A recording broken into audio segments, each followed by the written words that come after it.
Namaste. I'm Ankit Bhuktani, and it is my very great pleasure to welcome each one of you to next series of Vidya webinar. As you all, of course, know by now that Vidya is a 35-year-old organization working in the area of education, women empowerment, and skill building. It was founded by Ms. Rashmi Mishra ji in IIT Delhi. In our journey, we have reached over 4 lakh lives with our interventions in Delhi, Mumbai, Bengaluru, and Pune, with a simple but very effective motto of educate, empower, and transform. Today, our distinguished guest speaker, Mr. Akshay Dandekar, will be delivering the webinar on sustainability growth in the new normal.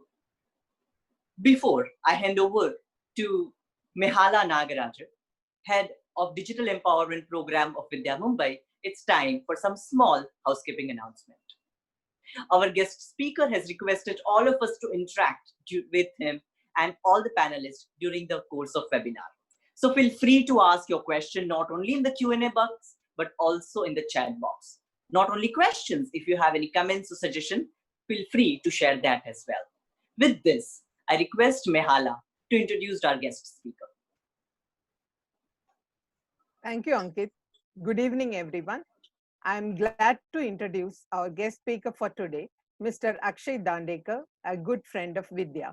Akshay is a development sector professional with 14 years of cross-functional experience across CSR and the development ecosystem, social scale-up, program design, management and operations, communications, human resources, training and development. Over the years, Akshay has worked with global MNCs and smaller boutique organizations, each adding a rich layer of experience while creating a vibrant mix of skills and competencies. This has allowed Akshay to develop unique perspectives on challenges of scale and sustainability, marketing and strategic communication, project and relationship management, which he now infuses into the social ecosystem. He is passionate about creating sustainable and scalable solutions, and his professional objective is to impact the development sector in India, focusing on education, environment, skills and livelihoods, and health. We have worked closely with Akshay for about 2 years and learned a lot on data-driven report generation, creating KPIs and milestones, etc. Today, he agreed to speak to all of us on sustainability and growth of NGOs in the new normal. On behalf of Vidya, I welcome Akshay Dandekar to the webinar. Over to you, Akshay. Mehala, thank you so much. That's a really warm welcome. Thank you so much. And welcome, everybody. Thank you for joining me. And thank you, Vidya, for having me over to speak specifically on this topic. As Ankit already mentioned, this is a conversation. We're going to have interaction, so please feel free to ask your questions. But jumping straight into it, let's discuss something which is very critical and on everybody's mind, basically, is the COVID-19 and the impact on the development sector. Starting off specifically are the new priorities, which is the PM cares. Also, if I may request, if you want to keep your microphones on mute, if you want to add on to any of my points, please feel free. It's not a problem. Okay. So there was a very interesting article that came in Business Today on 9th of June, basis of a report which is created by Crystal Foundation, which analyzed 130 companies basis their CSR spends. And some of the figures that have come out are very startling. I'll quote a couple of figures over here. Around 84 companies out of 113 companies studied by Crystal, basis of certain parameters are selected with, contributed around 7,537 crores that can be classified as CSR spend specifically for the pandemic. Of this, approximately 4,316 crores were contributed to PM Cares directly. Now, that is a substantial amount, and this does not include the other donations made specifically to frontline healthcare workers for purchase of PPE kits, of gloves, masks, sanitations, other medical equipment that goes over and above this. So there has been a constant fear, and I've had a lot of queries which are coming in, basically saying, "Ki, hum log kya kare?" Abhi people have donated to PM Cares directly. It's a very powerful method of actually having a compliance when it comes to CSR for a year-on-year basis for a corporate. So First of all, why has this been done? To understand that, we need to also understand the POV of corporate India. To be very honest, CSR teams have a brand new challenge. Challenge A is when your management decides you need to invest or you need to give a contribution to the PM Cares Fund, which comes out of your BAU CSR budgets which are calculated. If you have ongoing programs at this point of time, how does a CSR manager actually, I would say, manage both a contribution to the PM Cares and his BAU programs? Now, the question that keeps on coming is, why are corporates contributing to PM Cares? To understand that, let's take a step back to understand the entire CSR process. So for a lot of development sector organizations, what a lot of people see is one side of the equation, wherein funds are coming in, work is being done, reports are being given to the corporate, and then based off that, approvals are granted for another year of work, so on and so forth. What happens on the other side of the entire equation is what is critical. For example, CSR now is no longer what it was in the year 2014. The kind of compliances that have come up are immense. And when I mean compliances, not in terms of who you can work with or what you can do, it's even in terms of how you can do what you're supposed to do and how do you report it. Do understand that earlier reportage was very basic and was largely data driven. Now, some of the amendments which have been proposed by the Companies Act are amazing. There's a corporate social responsibility policy amendment rules 2020, wherein they have taken CSR not just as a programmatic activity to ensure that the 2% is spent. The involvement of the board of directors has been amped up to a very high extent. Some of the critical recommendations of the amendment include the board has to basically monitor the CSR projects through a proposed amendments. The board has to satisfy that what funds have been used are for that actual purpose itself, and a certification requirement to this compliance has to be provided. This is a recommendation. The role of the board is no longer just strategic in planning and execution. It actually has to go 1 inch wide, 1 mile deep. And one of the biggest recommendations, basically the CFO of an organization signing off, or basically in terms of the financial management of the CSR portfolio.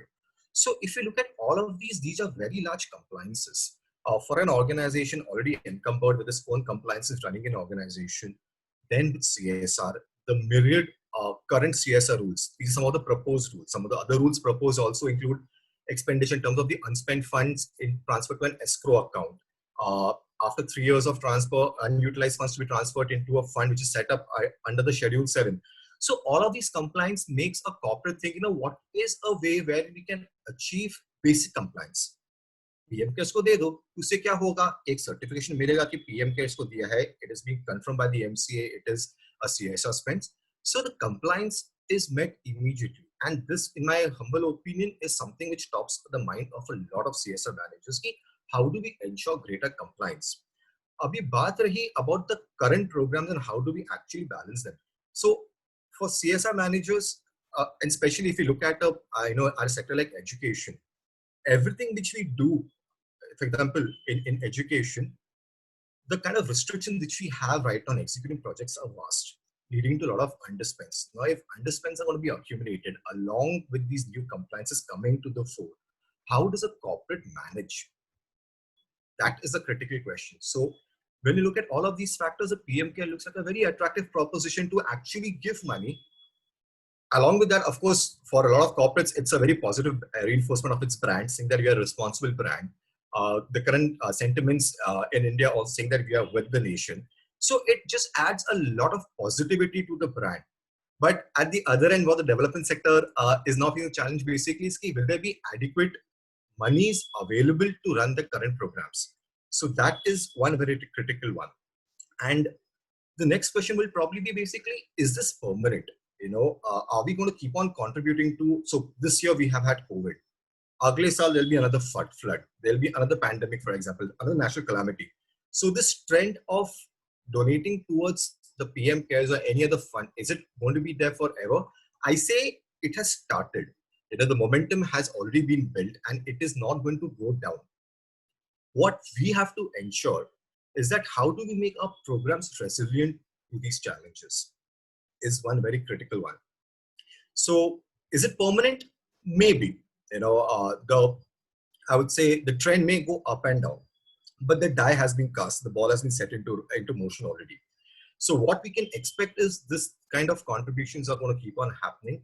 What we need to ensure is that how do we take, for example, education programs, and how do we make them more resilient by including, for example, facets of health education, for example. This is basic interventions only focusing on learning outcomes, for example. What it also gives us an opportunity right now is that how do we engage more with our donors? A lot of my conversation today is going to be built around relationship management, because for a corporate to work with an NGO and then for an NGO to execute the mandate not only of the organization but also the vision of the corporate relies a large part of it specifically on managing your relationship with your donors. So as we go ahead in today's conversations, we'll be approaching that in a very big way. So is it permanent? Maybe. What are the opportunities? Plenty. It's a good point time for us to actually take our programs, dissect them, see what's working, scale them up, probably invest in new ideas, and make it more resilient for the future course, because whatever we are going to do at this point of time today is probably going to be the template when we set our programs into motion, when we create or ideate programs for the future.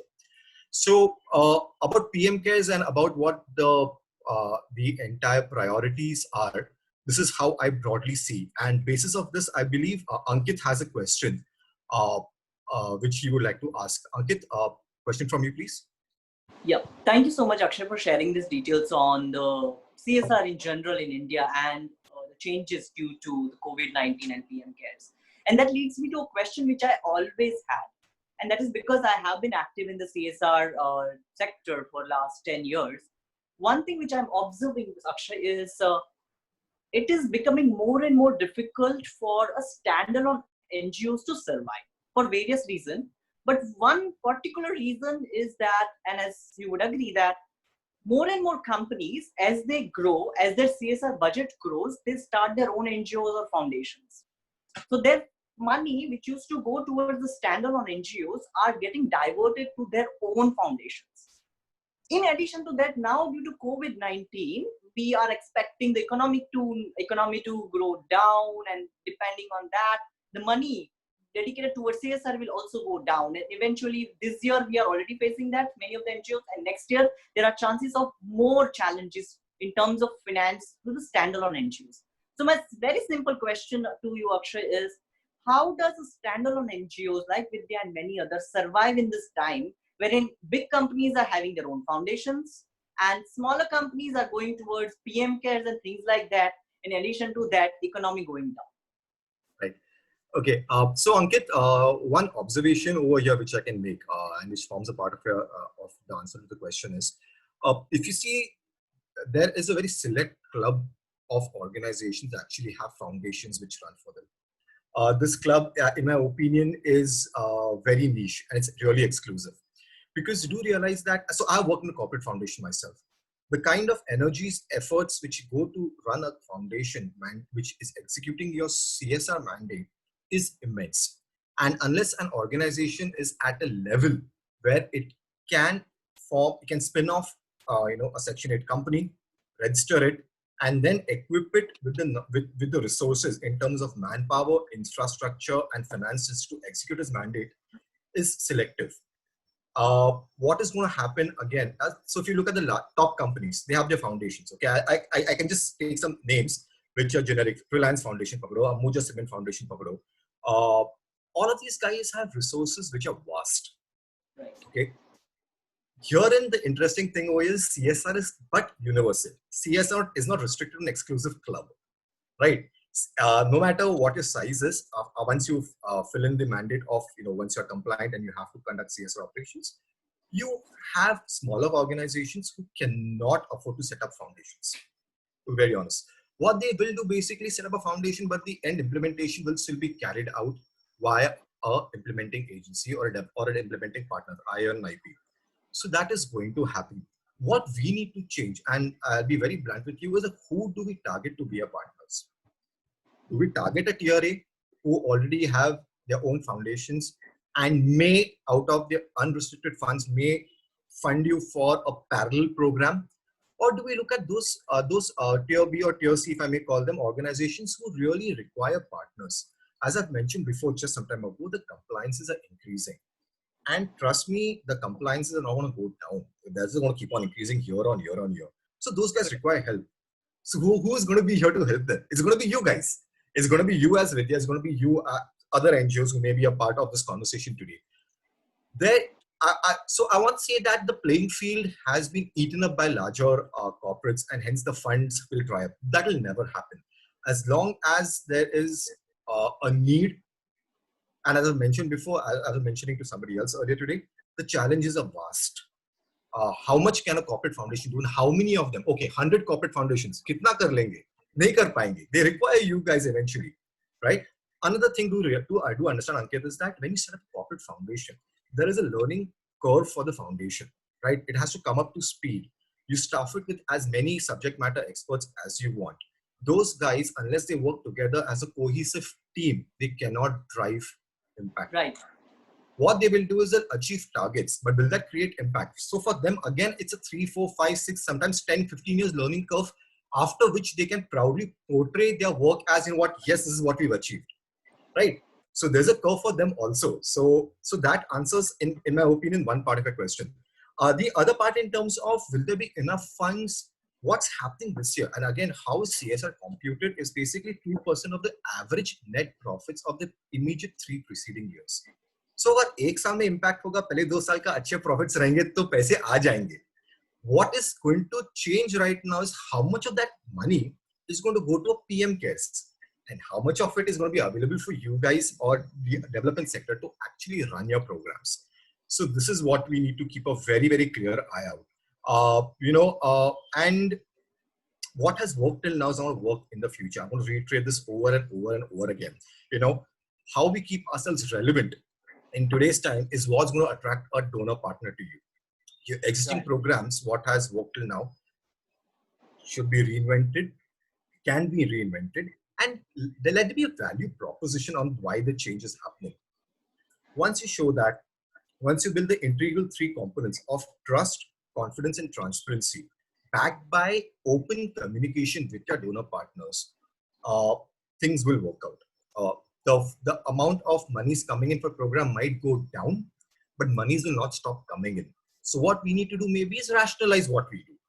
Do we want to spread ourselves too thin, or do we want to take what's core at our business of doing good? And again, that's something which I want to mention, because we are in the business of doing good eventually, right? We pay salaries, we take money, we pay salaries, we create impact.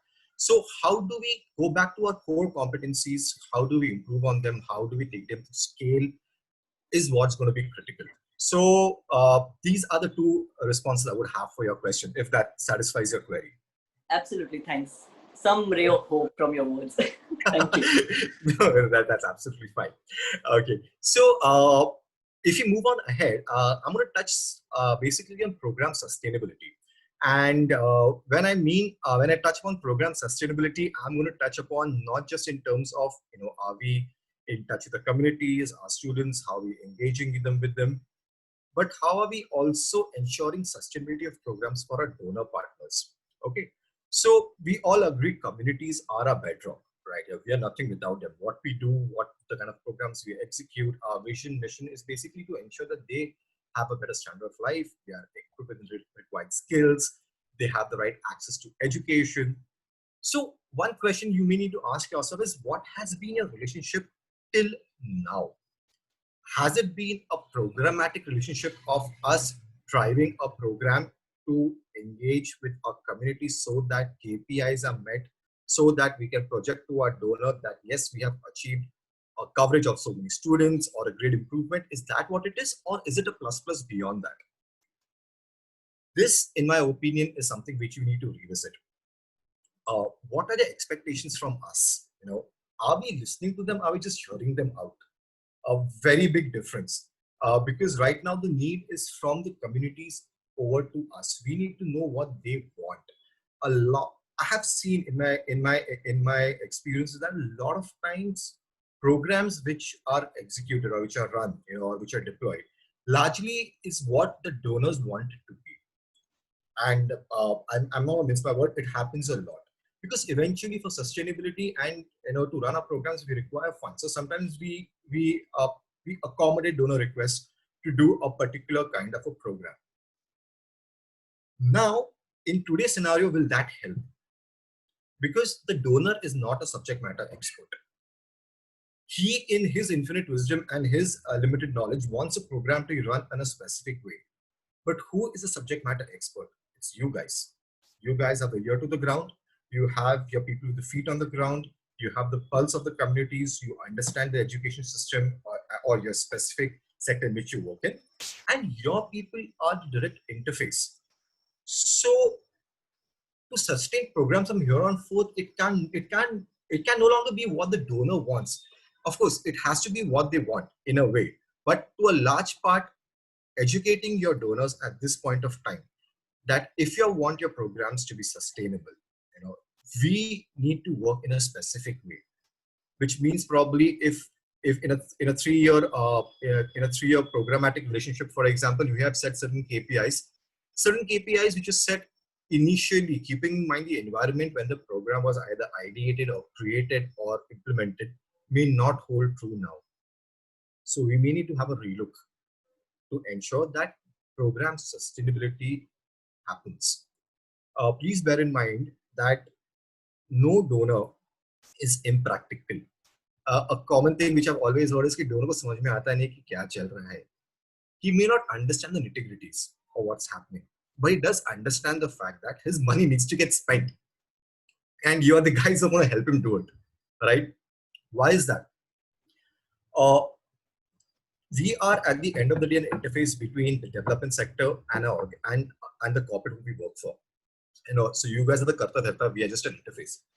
We pull in information, we repackage information, we taken instructions, repackage it, push it over to you guys. So we maintain this relationship. From here on forth, if you want to move ahead and to make projects more sustainable, that relationship needs to change with your CSR partners. Involve them, make them understand the criticality.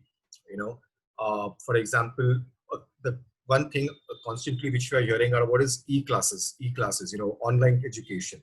So one question is that, are we ever going to go back to physical classrooms based teaching, or is it going to be digital classrooms from here on forth? And if that's going to be the case, how do we tell our donor is that, okay, we have decided A, और अभी B करना पड़ेगा because sustainability का सवाल है, हमारे और आपके भी.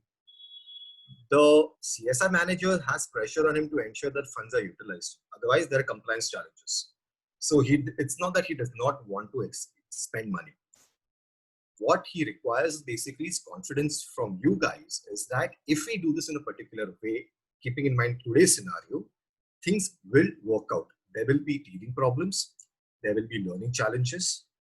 There will be, certain things which are unexpected will crop up, which is a part of any learning curve, but it will work out. So sustainability right now is no longer about attracting more money.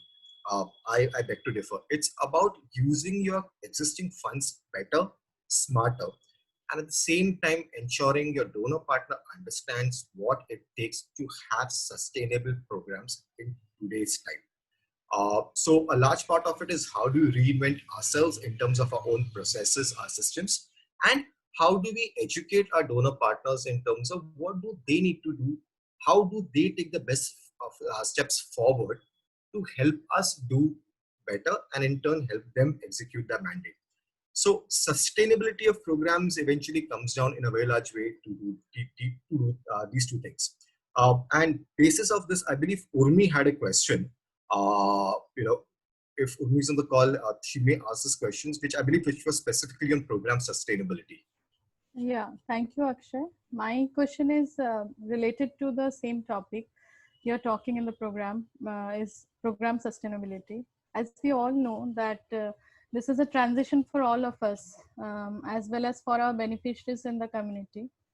So they are going through a financial crisis, job loss, and rapid spread of COVID in their area.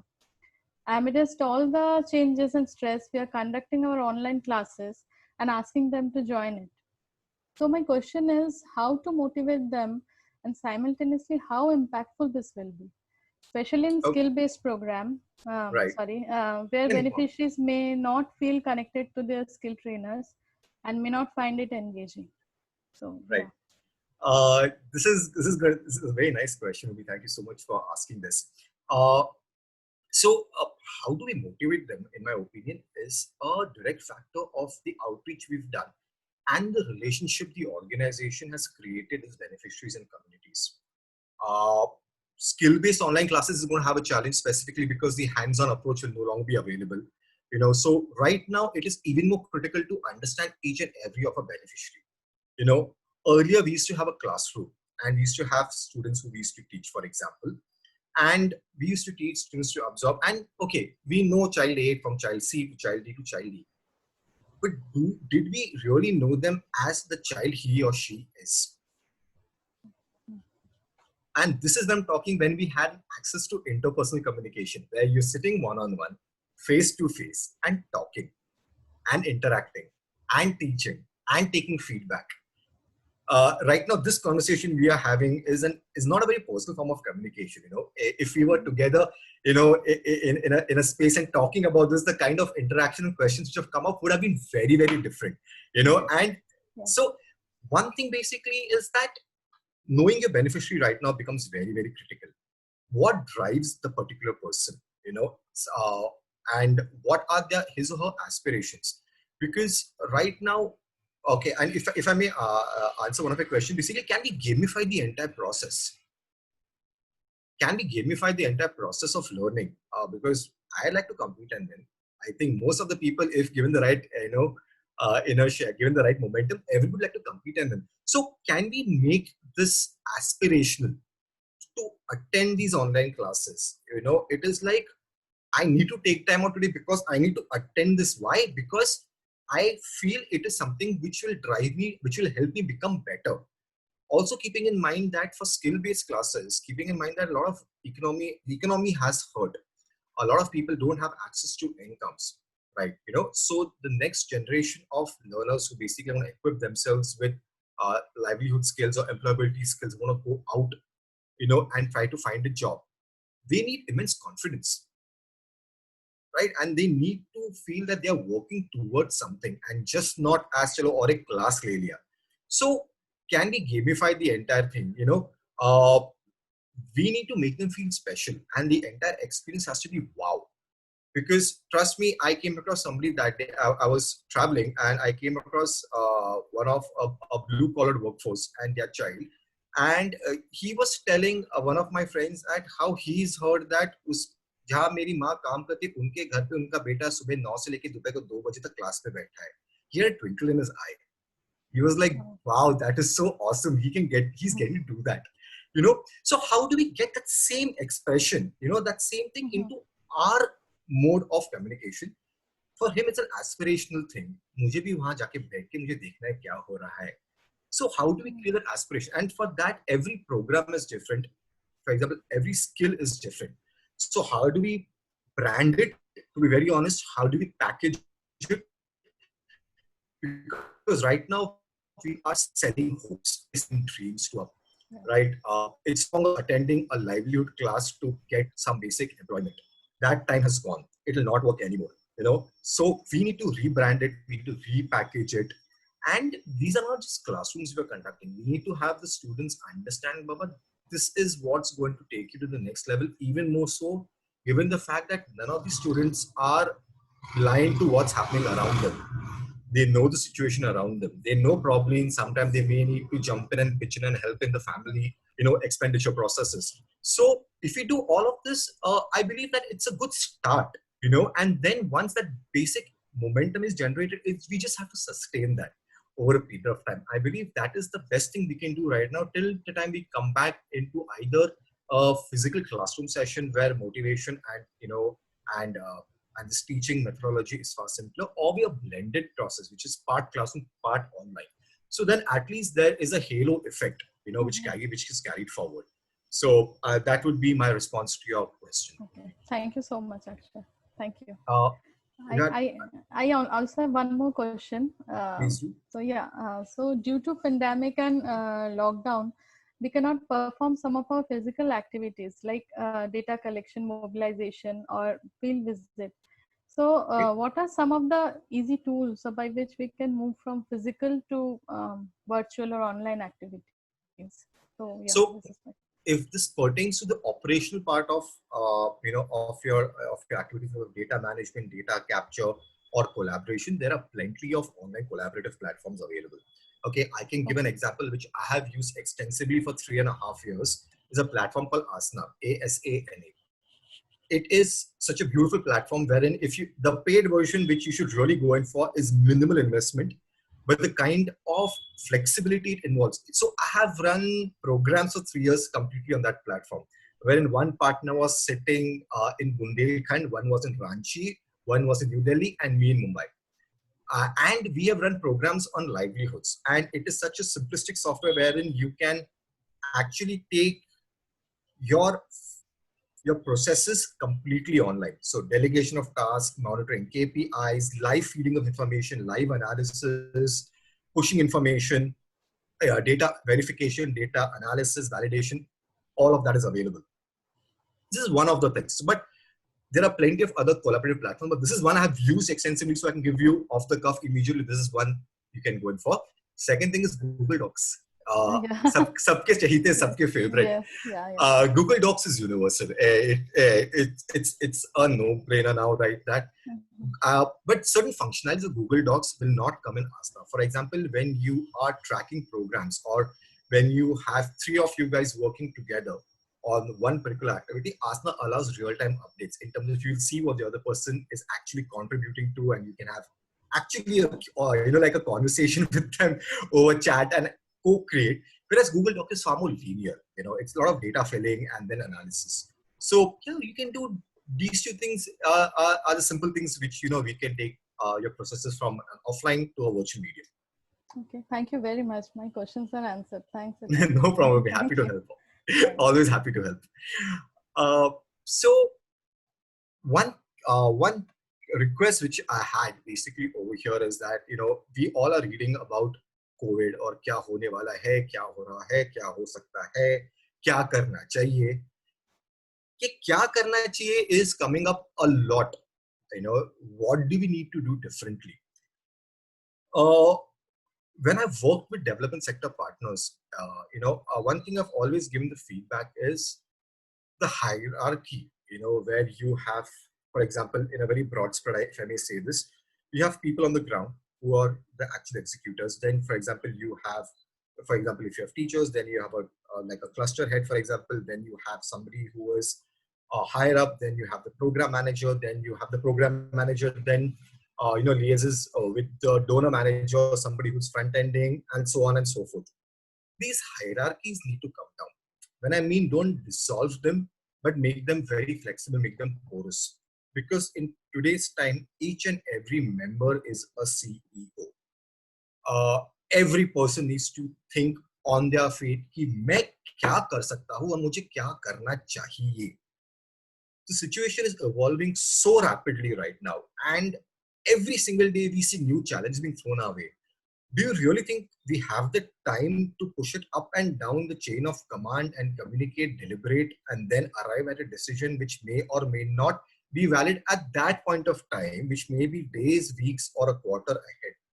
We can't afford to do that anymore.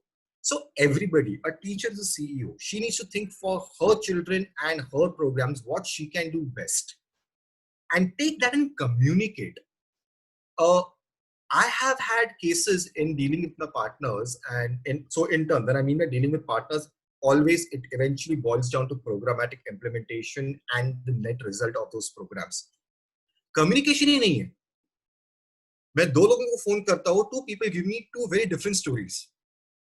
And this is when we had access to one-on-one communication, to physical meetings, and everything else. So this cannot happen anymore. Communication is paramount. There are no compromises. Unless a teacher feels empowered to communicate her ideas up the chain, if you want to call it the chain, her ideas will always remain as ideas. We ask our teacher, "Aapko kya lagta hai? Kya karna chahiye?" "Haan, karte hai kuch." A lot of times these answers have been given to me. Because a teacher may not be made to feel important enough that your views are going to be counted to make your program sustainable, far more impactful in today's time. So please let everybody think on their feet, and communication is paramount, no compromises. One thing which I would like to impress upon is the criticality of testing. Now, the earlier part when we spoke on program sustainability, I did not mention this over there is because this largely has to do with how we will do things differently. We keep on hearing COVID ka mantra kya hai, test, test and test. Keep on testing, do more tests, do more tests, do more tests. The same thing should happen in our programs. We need to test, test everything. What has worked till now will not work ahead. Go back to your basics, go back to your ground realities and test everything. Test fast, test dirty does not make a difference. If you fail, move on. Integrate the learnings, test again. Go back to drawing board, retest. If it works, it succeeds, try to take it to scale. Try to apply it to a larger swath of a beneficiary. See if it works over there. If it fails, try to see why it has failed. Relearn, reinvent, reapply, keep on doing this. We have to prototype what works. In my opinion, right now, programs which promise everything and deliver in parts everything will no longer work. Simply why? Because a donor partner now wants to see value. If he needs to invest, for example, he has 10 crores in his kitty and PM case में चला गया 7 crore, 3 crore बाकी है. And do realize that these 3 crores might be allocated to programs, but the requests coming from external parties, I know this organization, they're really well, you should invest in them. A CSM manager can at most say, Baba, I don't have the bandwidth, but if he needs to invest or if he has been given the mandate to invest, he will have to invest. Why should he invest in your programs anymore? Because if it is not relevant to today's times, he'll say, Baba, chalo, we had a good run, but now I think we want to do something differently because this is far more relevant. You know, if we prototype what works right now, keeping in mind today's learning, and if we show them a model which truly works, he has the ammo to go back to his management and say, I spoke to them, this is what they have done, these are changes they have done, I believe this is going to work. Karna chahiye, let's fund them. Aise aa jayenge, sustainability will be maintained. But then again, why should you do that? You need to build that level of confidence, trust, and transparency in him. These three, in my opinion, now hold far greater value than they've ever held before. Also, we need to be more agile. We cannot be rigid. When I mean rigidity in programs, rigidity in terms of how we approach our partners, our communities, our people, our internal stakeholders, and our external stakeholders, and how we approach communication. I don't think he needs to know this. Why? Because it's not his purview. Okay, that was okay till now, but don't you think right now he may have that small nugget of information or one observation that one person may have made, who until now may not have been relevant, or his opinions may not have been completely relevant to be taken because हमारे discussion में उसके points ले लेंगे and then I will communicate.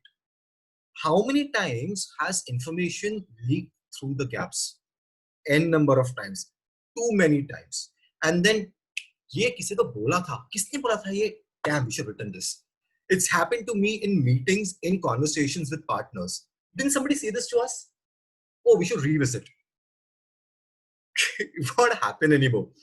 So the information flow from the management to your people, from the people back to your management, from you guys to your partners, from the partners to you guys has to be as fluid. Also, that's what I meant. Agility in communications and programmatic operations is paramount. And I'm going to say one thing which a lot of people may or may not agree with me, is take a risk. And again, is it a jugaad or is it a risk is something which I leave up to everybody for them to introspect. I will not say risks are bad. If I hadn't taken a lot of risks with my partners when I was working with them, a lot of good things would not have happened. Some of the risks did not work out and they backfired. But risks are not bad. And in today's new normal, what are risks anymore? We have to redefine what is our perception and our threshold of risks. But having said that, always stay true to yourselves. What would my organization do in this scenario is a critical question you need to ask. Because if you want to take a risk, there is a risk reward ratio, right? Is that ratio good enough for me to take the risk? Is what you need to ask yourself. If you want to do something new, if you want to explore something new, be that a teacher, be that a program leader, be that a community manager, be that a donor manager, be that a CEO of an organization, always communicate to others around you. Ask them, "Mujhe ye karna hai. I want to do this. What is your opinion on this?" The more lenses see one challenge or a new proposed intervention or a new proposed, I would say, way of doing things, the more feedback one receives, which will make it far more comprehensive. So always communicate. Keep your management informed. Let a risk not come across as a surprise, because if it works, it'll be like, wow, kya chamka hai. If it does not work, there will be serious questions raised. We did not know about this. And right now, again, keeping in mind today's environment, do you really want to go down that path? So communicate the risks. Maybe the management has thought of it and can give you advice on mitigating some of the risk factors, which will help you, roll it out better or do it better. So please, and as I mentioned before, if you have a doubt, please seek opinions and views. There's nothing, koi bada chota hota nahi hai. A lot of times I've been told, I wanted to ask, but I didn't know how to ask.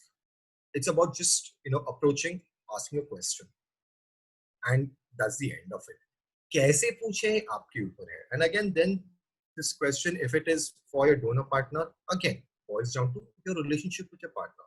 If it is for your communities, boils down to your relationship with your communities. With your teachers, it's the same. Because inherently, we all want to play safe, right? We do not want to be pulled up for something or be, projected as, it takes too much risks, problem ho sakta hai. Because that word has negative connotations. Risks have negative connotations. I would like to put it across to you that the negativity comes from the not knowing part, not about the fact that you want to try something new, And how do you eliminate that blind side? It's communication. The more people know, the more support you will get, the better risk you can take, right? And as I mentioned before, if the risk pays off, that template or what you may create may be the new normal for your organization going forward for the next, I don't know how many years. So take a risk. Again, Jugaad. It's an Indian philosophy of doing Jugaad. When I used to work with the Innovation Foundation, we used to always tussle between innovation and Jugaad. It's up to every person to define Jugaad kya hai. If a Jugaad helps you reach out to more people, drive your programs better, processes better, go ahead and do it. Right now, finesse is good, but delivery is far, far more critical. And via the delivery mechanism, creating and achieving impact is far, far more effective. So it can be as Jugadu as possible. But if it's creating the impact and helping you deliver programs, why not? So go ahead with all of these things. Take a risk, see what works, what does not work, prototype, communicate, test, and test. And again, it's no longer, if I may impress upon this, it's no longer the responsibility of the donor management team to make the organization look good in front of its donor partners. No. I've always have had this angst that when I meet relationship managers, if I may say this, from my development sector partners who come across and meet up with me, it is not their responsibility anymore to see that we are doing good work. It's the responsibility of each and every individual to make your to make your relationship managers look good, and how you can do that is via all of these things. So again, back to the basic thing, think like a CEO. What would they do? Okay, in terms of Vidya, what would Rashmi ji do? Or what would Priyanka Mathur from Mumbai do for my programs? What would she think? How would she act? if you look up to them, if you look up to your seniors and your peers, somebody senior to you, or you look up to your senior management, think, walk in their shoes, think how they think, and then try to apply these principles, and it may just work for you. And in doing so, what you will realize is that a lot of things which we thought, ऐसे नहीं हो सकते हैं. And how do we make those thoughts even stronger is by communicating. So these are some of the things which we can do differently right now. And I believe on this, Deepa had a question. Deepa, if I may request you to ask a question, I'll appreciate that. Yeah, hi Akshay. So Akshay, you will agree that this time this lockdown has created a disparity in education system. Absolutely. Yeah. So you are also aware that students that we are dealing with belong to underprivileged strata of the society, who Sure. typically don't have smartphones or any access to high-speed connectivity to have e-learning lessons. All So right. now time has come to think about an unique way of reducing this disparity. So one of the things that I was thinking was, on the other hand, like every household has got access to television. Why can't we consider using television as a new lockdown classroom for All right. students? Can NGOs like Vidya, corporates come together, work in partnership with channels, prime channels? I'm not talking about only DD, I'm also talking Sure. prime channel, and make some unique program which can be shown on television and it can reach every household. So that's my question. All right. So Deepa, to answer your question, I can give you a couple of responses. First of all, partnerships with television channels. Okay. To be very honest, telecasting on commercial channels is a very expensive proposition in the very first place. Yeah. So if you want to partner with channels, you do realize that right now, with people being at home, television, specifically television channels, are cashing in big bucks, really big bucks, because the entire audience is a captive audience now, sitting in front of the telly, if for a better part of the day, and consuming their content, right? So where do they make space for education-based content? Because when a commercial channel creates a schedule for its programs, they are done months in advance. Yeah. Okay. And so if you have to, then again, so ek to hai, kab karenge? Second is who's going to create the content? Because if you want to, so for example, the Union Ministry of HR, so HRD basically is coming with a program that will have lessons in classrooms from 1 to 12 on a dedicated channel. And they're also soon to come up with one class, one channel, where it's going to actually progress, like how you have, classroom periods in classes with a break in between. So there's a lot of work being done on that already. So the other question is, do you want to reinvent the wheel? Yeah. Okay. And second, do we have enough program content? Because creating content, you very well know, Deepa, when we work together, content generation takes immense amount of time. Yeah. Now, even more so, because you are sitting in what I would say virtual silos and creating content and then meeting up and discussing it. So there is a lead time. Okay. So I believe that telecast and commercial channels. So if you have, for example, if tomorrow Sony decides, what we want to start something again under their CSR, it may happen. Yeah. But then again, the proposition to Sony channel basically means that we have a content for the next 1 year ready. Kya aap telecast karoge? And then the modalities of telecast. Do we have the manpower? Do we have teachers who are equipped enough to be recorded properly? Because do realize that virtual classroom teaching is not as the same as standing in front of a classroom of 60 and delivering content. It's very difficult to look in a camera and teach. It is very, very difficult. So do we have enough manpower to do that? Skilled manpower to do that? The content, the cost factor of it. There are multiple things. And with the government already having a thrust, about creating this, we want to create a parallel ecosystem of doing the same. Mm. Alternatively, and this again feeds in, into, I believe this question will come up sooner or later. So in a course of a discussion, is that we can our current donors say, can we repurpose their funds for technology infrastructure. Yeah. So, for example, Vidya wants to build a computer lab for the digital empowerment program. What are your physical assets? Your computers, your teachers. Correct? Can we look at approaching a donor partner and saying, this is what we're doing for you to ensure program sustainability and ensuring that you guys can spend your funds in an effective manner, in a tangible manner. A lot of times this question of tangible expenditure comes up in board meetings. Bhai, so tangible expenditure kitna tha? Assets kitne hai?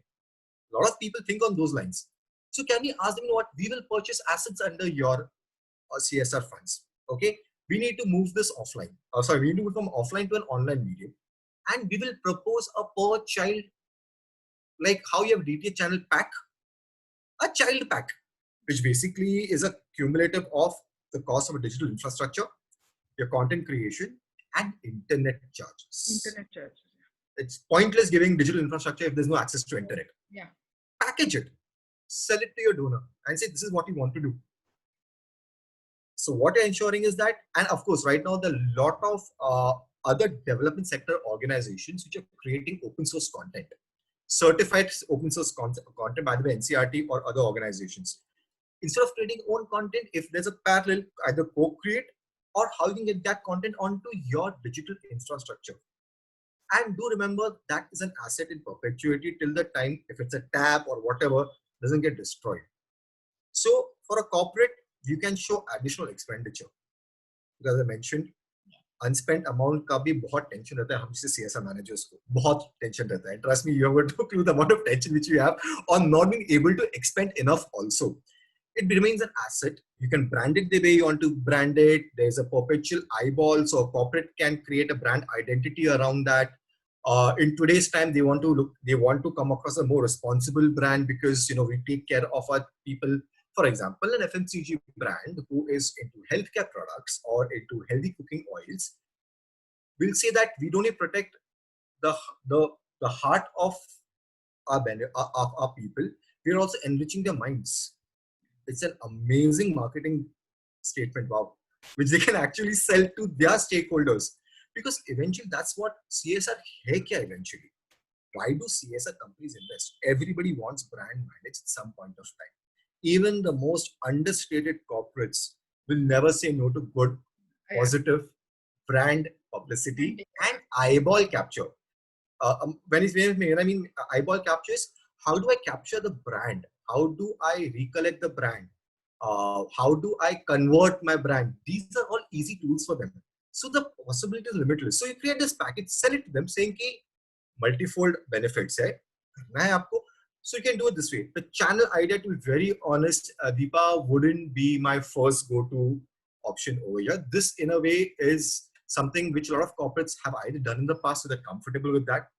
Once you purchase assets, there's an asset register, so it becomes even easier for them to hit on compliances.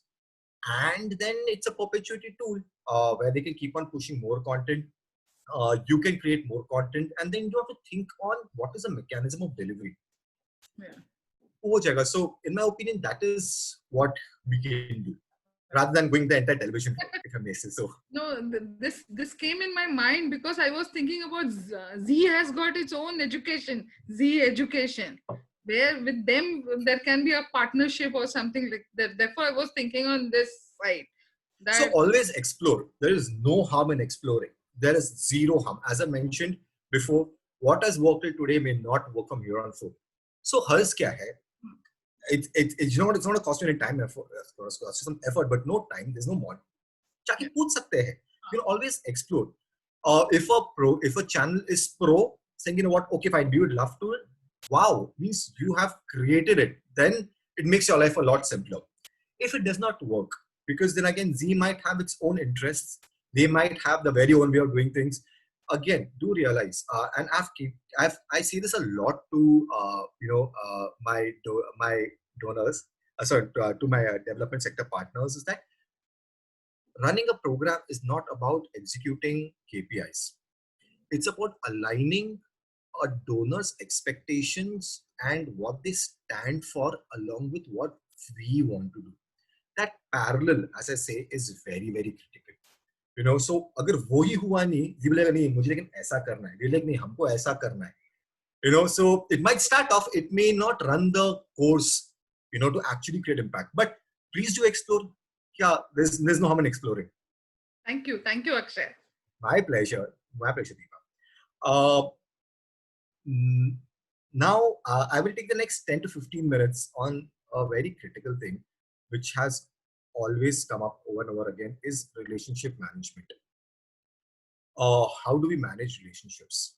And again, I've impressed upon this before during the course of our conversation for the last, half an hour, is that our relationship management now has to encompass a larger swath. Because as I mentioned, our karta dhartas for us, our teachers and our communities are at the front line, So how are we managing our relationship with them is paramount. Do we make them feel special? Trust me, somebody earlier said that in an earlier question, I believe it was Ankit or Ajay, so one of these questions basically is this intense stress in today's world. We're hearing so many mental health issues across the board. It's a new buzzword. People suddenly on Twitter, on a lot of message boards, people are no longer afraid of coming out with mental health challenges, agreeing the fact that it's become part of our lives these days. Imagine our teachers and our program leaders who are out there, who are juggling home, who are juggling their students, who are juggling their programs, and juggling the uncertainty of the world which we are in. The pressure is tremendous, and it's incredible. So how are we, through our relationship, giving them that confidence कि हम है ना, we are there for you. I will just say this. There's a saying in Marathi, and for Marathi speaking, I just want to make this because it draws parallel. There is a saint who had said, "Bhiu nokos, mi tuja patishi ahe." What it simply means that don't fret, I am there behind you. That relationship needs to be developed because that will help ease a lot of stress, a lot of panic, a lot of the unknowns about our people, about our teachers and our programs, and about our communities also. Because these guys are at the front line. Our relationship as people needs to blossom. It needs to go beyond. How is the program? चल रहा है अच्छा अच्छा क्या सीख अच्छा क्या हो रहा है अभी ये challenges हैं हाँ. Let's start identifying people as people and learning what makes them click. It is something which is a very unpopular thing. Like, of course, I know my people. I know every one of them. You know them from a programmatic standpoint of view. In today's time, do you know them as a person? Do you know what makes them click in this scenario? She's an excellent teacher in a classroom. What are her inhibitions in an e-class if she has to conduct one? My program leaders can amazingly manage their people on the ground in a physical presence scenario. Sitting at home over a Zoom chat, how are they managing their people? So when your relationship has to start building more, we have to identify people as people. They are our assets. We all know that. It's time to take them to assets version 2.0. They're no longer executors. They're no longer just people who are working with us. They are our equal stakeholders. So let's cultivate the relationship. In my opinion, it's extremely critical. Second thing is, it's very critical to identify who your clients are. Simply put, your communities are your clients, right? Because you're discharging a service to them which they are absorbing or they're utilizing. So how do we manage the relationship with our clients? That's one part. So clients, one part is this, and the other clients basically are our donor partners. So let's talk about communities right now. Expectation management from the communities right now is something of I won't say it's an art, but it is something which needs to be developed over a period of time, right? Talk to them, understand what are their challenges, understand what they need, what are their wants, how do we incorporate into our plans, how do we empower our communities right now to take those 2 steps ahead and help us execute our plans better, right? for example, internet नहीं है, internet नहीं है, ई classes चलाने हैं लेकिन internet नहीं है communities के अंदर. One member of the community might know somebody who can install a common router, or who is happy to somebody to leech his ghar ka internet and put a common router so that in a cluster of students have access to basic internet to run their programs. Wow, कर सकते हैं, क्यों नहीं? It's a doable proposition. But unless there's a relationship built, your communities will not want to help you in this entire process, right? If you want to empower them, they have to be empowered enough to think that what can I do to ensure Vidya or any other organization can help our children or our youth become better and do better, keeping in mind again the restrictive environment we are all in, right? So empowering communities is just not about giving them access to decision making. It's also about maintaining that relationship with them, ensuring that they know that we are doing this in everybody's interest, and let them take it forward and offer you solutions, just not feedback. For you to offer solutions, let the solutions come from the communities. There's no harm. Some of them may not be relevant, some of them may be downright impossible to implement. That's okay. What's impossible today might be possible tomorrow if the background to that impossible scenario is met. You never know. But let's maintain those relationships with our communities. And on the other hand, are our favorite donor partners. Working in CSR, handling large projects, working with corporates, and I've worked in corporate environments, I've worked in an NGO, I have worked with corporates, helping them do business better, NGOs create better impact, and I've worked in corporates doing direct funding as well. What keeps on coming more and more and more is that what is the relationship you're going to be building from here on forth with your corporate clients, with your donors, right? As I mentioned, I'll reiterate this once again.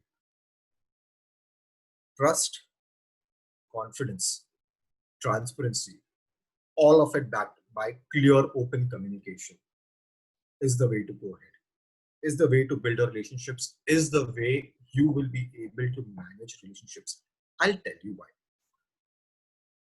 No corporate manager is out there, no CSR managers out there to skin people alive or to take them to task or make their lives miserable. I'll be very blunt to say this, okay?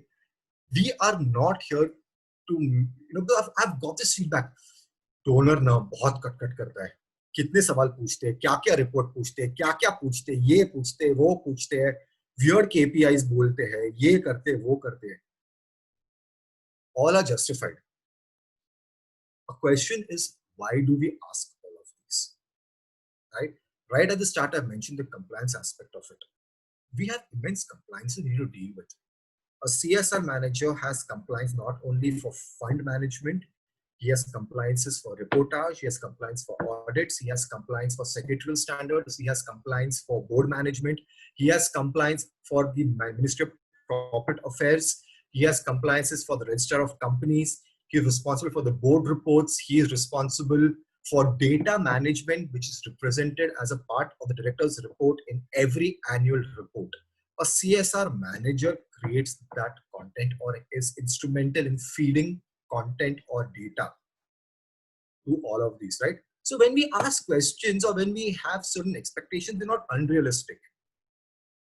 They are coming from the fact that what is the expectation on us from all of these aspects, in terms of compliances. As I mentioned before, compliances kabhi bhi kam nahi hone wale hai. They are going to increase and increase and increase and increase and increase more. The better your relationship is with your donor partner, the better he can do two things. A, fight for you guys. Okay, I have fought for organizations, and I'll be very blunt in this open conversation. I have fought for partners who I believed, despite of poor performance, can be better. Because the relationship which they maintained with me was amazing. Always clear, accepting their mistakes, saying, no, we goofed up, but we will do it better. And this is our plan. This is what we will do. Do you think we can still work together? And I have not fought for corporates, for partners, wherein it was a simple plug in, plug out kind of a project. Jahan pe fund utilization was a cakewalk. Reporting was a cakewalk. Clear-cut KPIs. But I didn't fight for that. Why? Because the relationship which I had with that organization was, okay, I'm going to fight for you guys. If push comes to shove, I'll fight for somebody who I believe in and I trust in. What has made me generate that belief and trust is relationships, which that development sector organization has cultivated with me. So please, so maintaining relationships with donors is very, very critical. Now, we've spoken about community relationship management. We've spoken about your teachers, your programmatic leaders, for example. One question which you also need to ask ourselves, and this goes across the board, irrespective of designation, is how often do we communicate? Is very, very critical. When interpersonal communication forms a very large crux of communication when we sit together and we speak, we discuss. A lot of cues over emails and chats and video conferences cannot be absorbed. So unless you communicate more and more, be very clear in your communication, it's going to be very difficult for you to create cohesive programs which can deliver impact in today's time. And as a program leader, for example, if I may take this example, you have people downstream, you have the management upstream. How clear are you in your line of communication to your people and upwards, which means how clear are you in communicating feedback, taking recommendations, pushing them across, taking feedback, implementing it, communicating the challenges back once again. This flow of information, which you will have to do. How often do you do this? Is it a constant process? For example, wherein we used to have every Monday catch-up calls. Do we need to do every 48 hours? It's okay. 10 minutes on a Zoom call is fine. It's even okay to say nothing on our plate has come up which requires a discussion. Even a Zoom call for that is fine. At least you know nothing has come up for discussion. So should we keep that in mind is also very, very critical. Then how the recommendations which come up, how are we implementing them? And eventually for people who are in direct interface with donors, how are you keeping your organizations relevant? And when I mean by relevant, I do not mean relevance in terms of kaam acha kar rahe ki nahi. No, relevance in terms of this is what we are, this is what we've done so far, but we need to do this to stay relevant. Are you guys on board with it? Relevance on those factors. And how are you representing confident, resilient programs? Creating a resilient program is one thing. Taking it across and pushing it across to your donor partners and showing them the level of confidence it requires to actually say, you know what, this is it. It should almost be in terms of, if you miss this opportunity to work with us, boss, gaya. Aapko aisa chance वापस कभी नहीं मिलेगा. So this is what we need to do. So again, in synopsis, managing relationships internally with your people. When I mean with your people, upstream and downstream. Relationship with your communities, who right now need to be empowered more than ever, and who need to be equal partners, not just in terms of programmatic delivery, but making more resilient programs. And your relationship management with your donor partners. These three critical things are required, I would say right now, from a standpoint of view of relationship management, to ensure that we remain viable, we remain sustainable, and we remain relevant. And and on this, I believe Pallavi had a question. If Pallavi may go across and ask that question, I'll be happy to respond that. Hi, Akshay. Hi. Yeah, actually, I had a question in terms of relationship management. The fact that, in this lockdown and the current CSR scenario, the set KPIs or the set targets may not be achieved in its entirety. That is what you started with. And vis-a-vis, how do you think how important it is that we look into it rather, a sustainable relationship management with our beneficiaries, or I mean, it's is it a tussle because right now, most of our beneficiaries are homebound, us Yes, included. So in that true. case, how do we look at the sustained relationship management with our beneficiaries? So if I may understand this correctly, Pallavi, so we are talking about, so are we talking about our programmatic achievements? See, that is what I mean to say. The programmatic achievements and milestones and KPIs may not be achieved, right? Correct. So, how do we weigh it one against the other in terms of, do we look at maintaining relationships with our beneficiaries right now, or we look at the KPIs?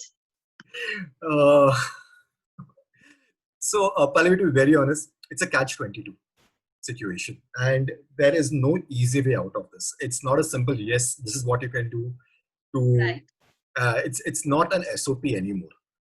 True. Okay, to be very, in my opinion, you cannot compromise one for the other. You can't compromise achievement of your KPIs versus sustainability for programs, for that matter.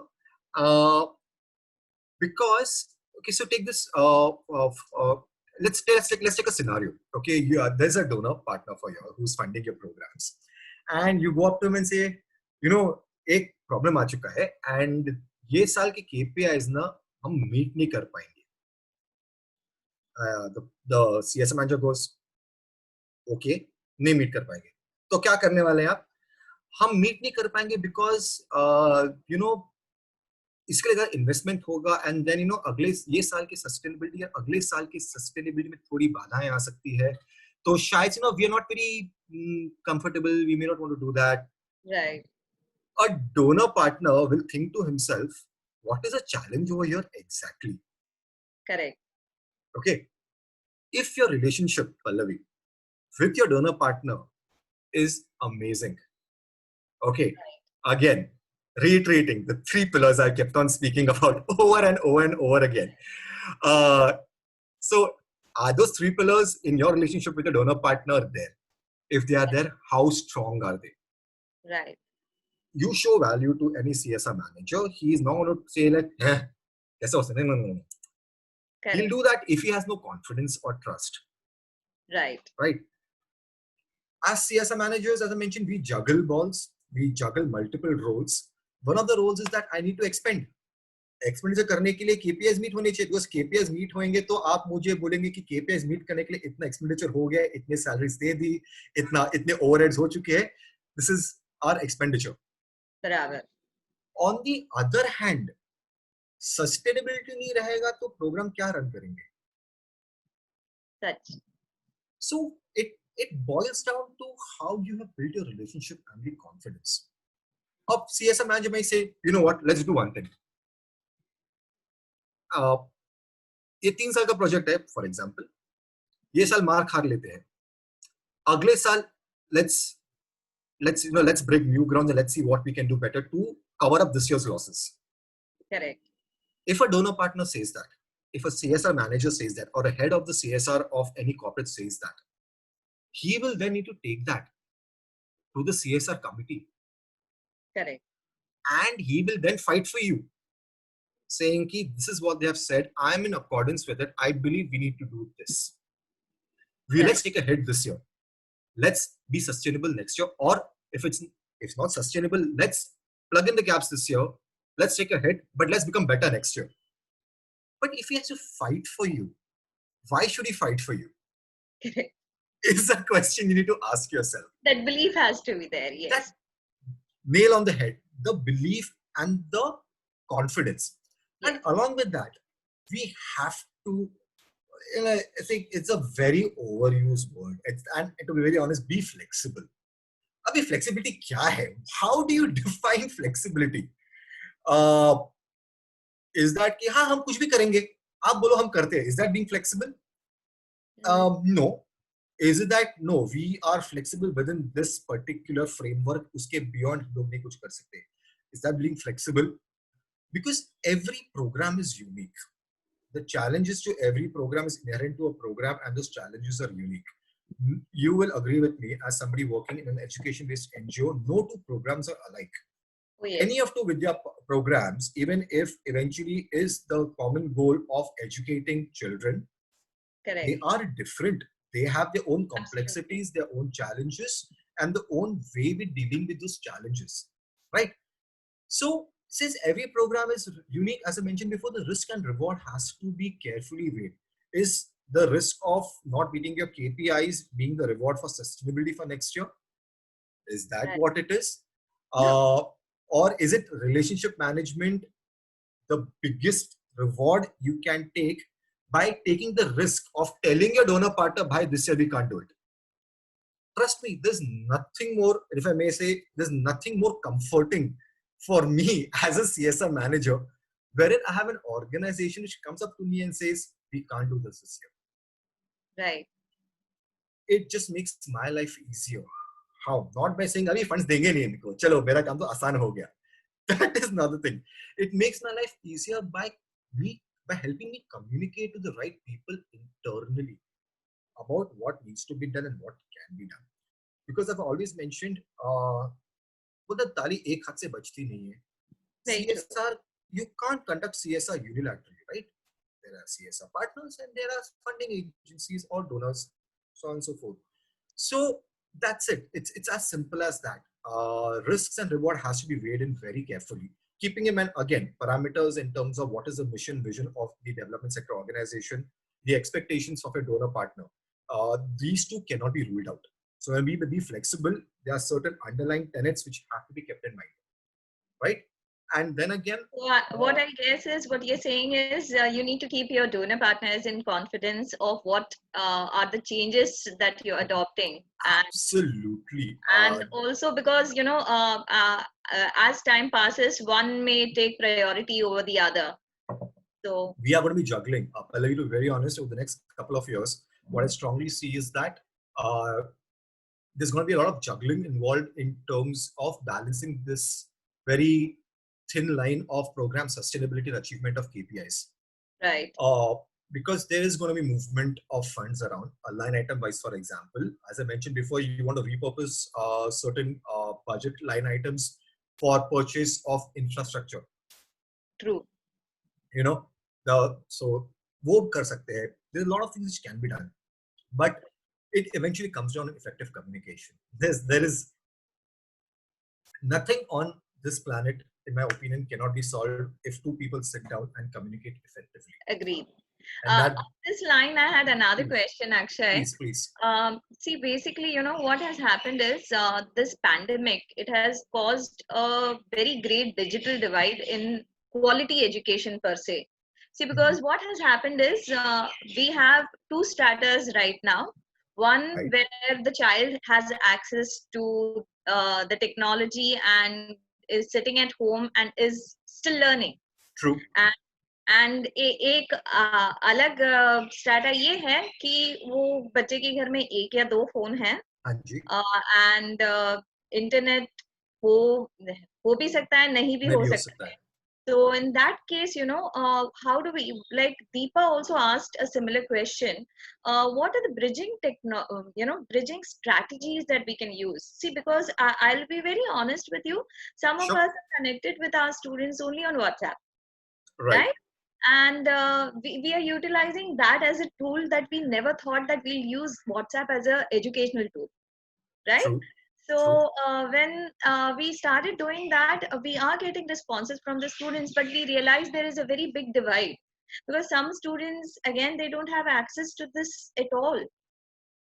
So what strategies, like I understand it's a time to think out of the box, but at the same point of time, the physical resources are limiting the, how do I say, the interface. True. So, okay, let's be clear on one thing. Okay, as you rightly mentioned, Pallavi, there is a digital divide. Okay, so we all agree to that first and foremost. There is no two ways about it. Hey, abhi hai to hai. Because earlier classroom education was omnipresent, respect of the class divide. No matter what, where you go to get yourself educated, you are going to a classroom eventually or a classroom-based environment. Now that does not happen. That's not happening right now. So as you mentioned, Vidya, for example, discovered that WhatsApp is a good platform to basically take our classes online. It's open source. It's free of cost. So क्यों नहीं?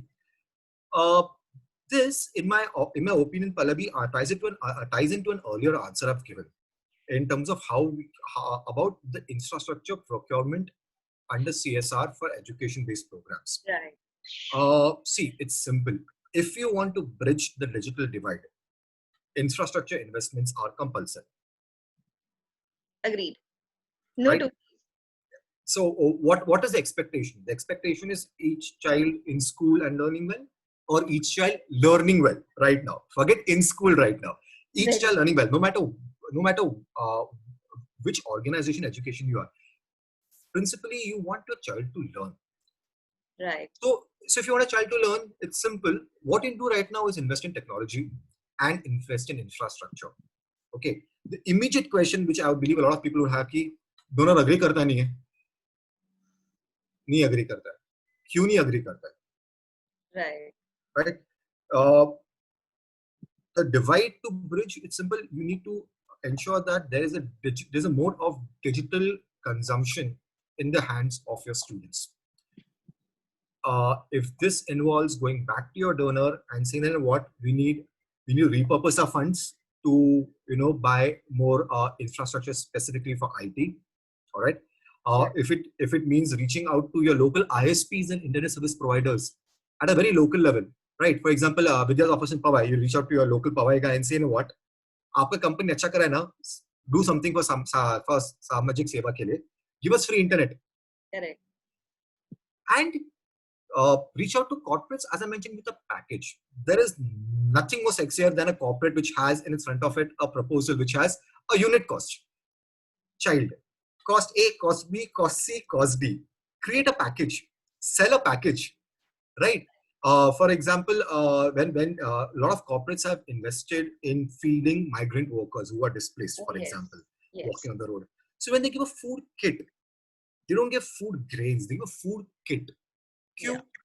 Kit के अंदर multiple चीजें हैं. You have your rice, you would have your wheat, you would have your oils, basic pulses, basic spices, some dry provisions, so on and so forth, right? Kit is irresistible. So let's sell these kits, which basically has infrastructure in terms of digital infrastructure, your internet charge I mentioned before, and a content creation cost, and push it across. There's no easy way to do this, Pallavi, to be very, very honest. I really like that idea, Akshay, because one is repurposing and the other is the kind of packaging. So, to give options. That's, I think, very, very important, because rather than saying, this is the only way, you give option A, B, and C and say, okay, these are the possible and these are what you can do with it. And so in a nutshell, this is what I believe is one of the simplest things which we can do, taking it forward from here. No problem. My pleasure. My pleasure. Right. Any additional questions specifically with respect to this point? Mihala, any more questions on this? Yeah, Akshay, actually you have answered my questions. Thank you for the insights you are giving to us for our day-to-day challenges. So this repurposing thing I wanted to ask, you have already answered, and also the packaging thing you have answered. So that's a great idea. And I have a sub question on that. Can the milestones be changed or widened on the COVID perspective? How can we optimize our impact with the current restrictions? So when you say milestones can be changed or widened with COVID perspectives, so if I may ask you, Mihala, what this boils down to one simple concept, which is what, if I may ask you, what do you think will be the simple concept over here, which I've discussed before which will answer this question, if I may ask. It's your relationship with your donor partner. Can a milestone be changed? Yes, they can be changed. Okay. Uh, can they be widened to increase the scope? Yes, they can be. Will a corporate do it? Is a more critical question. Uh, No, and they will. actually, Akshay, what I meant to Yes. ask is, see, impact indicators, what we give is the numbers, right? So that's what the KPIs say. So Sure. now we are not able to achieve those numbers, but Of course, for yes. the same kind of beneficiaries, whomever we are getting, if we can Okay. widen, like increase the number of interventions, what we can do. So will the corporate partner accept that idea? That was my question. So corporate partners will accept an idea right now because will accept any idea which holds merit, one, and which is, as I mentioned, provided by a partner on whom which they have immense trust, confidence, and faith. Simply by because even for this situation is new for us also. As corporate entities, no corporate has dealt with COVID before. Uh, no CSR manager has dealt with this new uncertainty. Neither has a management dealt, nor has a board dealt with it. So will a corporate be okay with it? Yes, as long as they show them the value of doing it. And KPIs are always co-created. And if you're not co-creating KPIs, it's a big challenge. Yeah. Let me put this out for everyone. KPIs have to be co-created. KPIs just cannot be मैंने दिया आपने execute कर लिया. No. So if KPIs are co-created, your donor partners equal stakes in the entire process, right? Yeah. So why should a donor partner dilute his or her stakes? They will not, because co-created KPIs are done in a manner wherein the donor partner can represent the work done in a specific way. And the impact which you guys generate may at the back end for a donor be tied into plenty of other activities. For example, brand promotion, brand recognition, internal engagement, boosting sales, for example, just changing the entire, the how of the company. There are plenty of things it's linked to. So a corporate will be okay with it. It's not that, but again, it depends upon how you represent these changes. So KPI achievement नहीं possible हो सका, क्यों नहीं हो सका, और उसके लिए हम क्या कर सकते हैं, should be a conversation which you guys need to have. And again, at the end of the day, it's about your relationship. Yeah. And it's become like a used word in this conversation over and over again. Yeah. But it does eventually boil down to that, Mihala, if I may say so. Yeah. Thank you, Akshay. My pleasure. No problem. Any other questions specifically on this point on relationship management? Yes, Akshay. Good evening. This is Good Ajay. evening. So Hi, my Ajay. question is, even as several institutions embark on digital platform to cope up with the disruption, traditional pedagogical method which we are used to, but the glaring absence of contact program, hands-on experience, a focus on essential skills can make the youth anxious about their future, especially in post-COVID era. So how corporates can help the youth to be on the path with the needs of the companies when they, come out of this COVID situation, when they actually look for job, or those students who are actually in second or last year of their university examinations, how they will deal with this and how corporates can actually help during this situation. All right. So Ajay, I'll make an observation on this particular question. In my opinion, there's always been a mismatch between skills and requirements. Pre-COVID situation was the same. Post-COVID situation is going to change in a very big drastic way. One of the most common complaints or the most common gouses which I have had from organizations in skill development or livelihood organizations is that उन लोग companies के requirements ऐसे बदलते रहते हैं ना, पता चलता ही नहीं हमें. Yeah, if you say fresh graduates coming out of the education system in India, you very well know the kind of employability percentages of how employable is a graduate in India. Right? It's the numbers aren't very heartening. To be very honest, they aren't. And this applies to basic graduation, post-graduation also, and even for people with technical skills. So even somebody who has basically had a technical education, sometimes the skills required are absolutely absent. They don't exist, or they are so. What we can do, so keeping in mind today's scenario, okay, some of the skills which anybody or any youth for that matter needs to build on are robust communication skills. When I was in human resources, when I used to take interviews, I have noticed a trend that the communication skills of individuals is not up to the mark. To be very bluntly said, eventually English is the medium of conducting business in India. It is not Hindi, it is not any regional languages. In India, if you conduct business, it has to be in English. And English language is not about knowing the language, it's about conversational English. It's not about knowing how to speak, it's about knowing how to speak and when and in what manner, right? So communication skills are paramount. And when I mean by robust communication skills, this involve verbal and written skills. Because right now it's the crux of all communication. So for example, I know of somebody who's just got a job, like around a month ago. He's working remotely from home in North India for a company in Mumbai. Okay, if he and medium of communication primarily kya hai? Emails hai, right? So anybody new who is coming into an organization, if it does not have basic communication skills, it's going to be a challenge, because you can't walk up to a person, ask him, something, ye kaise karte hain? To be comfortable for you to understand in your language. It's not going to happen anymore. You don't have anybody to go to and ask, right? Yeah. So how you communicate is going to be very critical, verbal as well as written. Computer skills.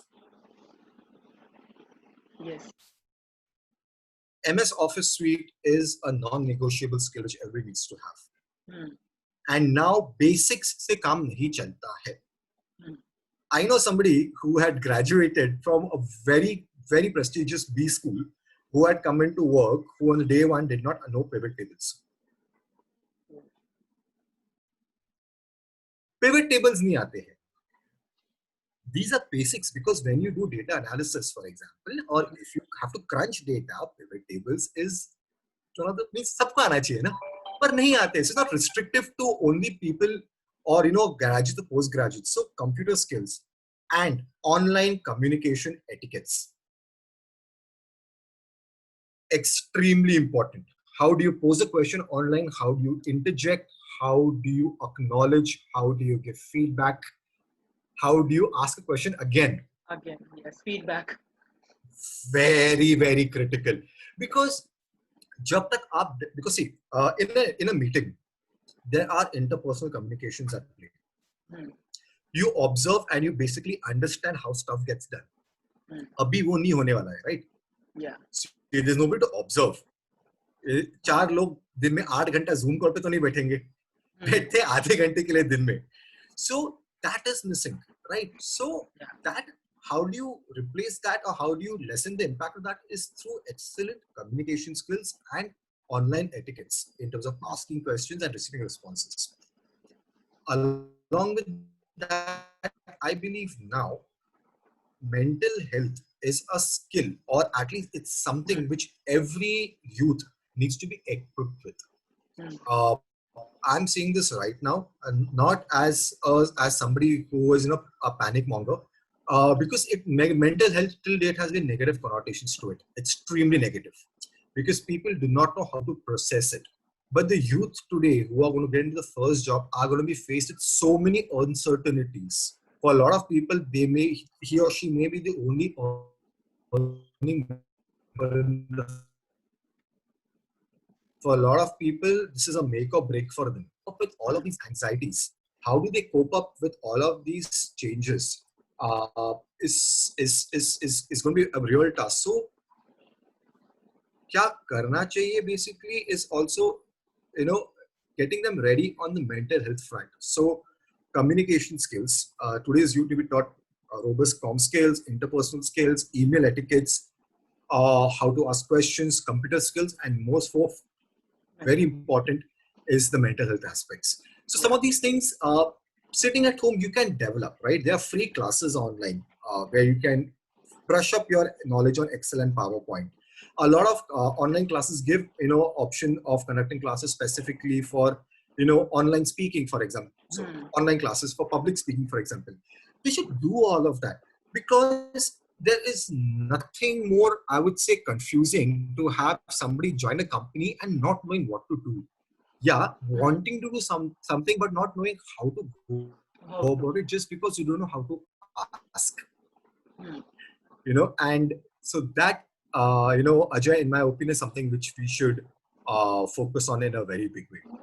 Okay, thanks a lot. But my was thinking, how are corporates doing something? Are they doing something so that they can do something for the youth of this country?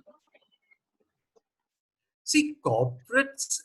So Ajay, let me ask you this question: is it responsibility of the corporates to do something for the youth of the country? Is I it? think it's Very honestly. I think it's a very relevant question to each and everyone. But sometimes what Is as you it? spoke It about, is. No. yeah, So right. No. So see, it is a responsibility of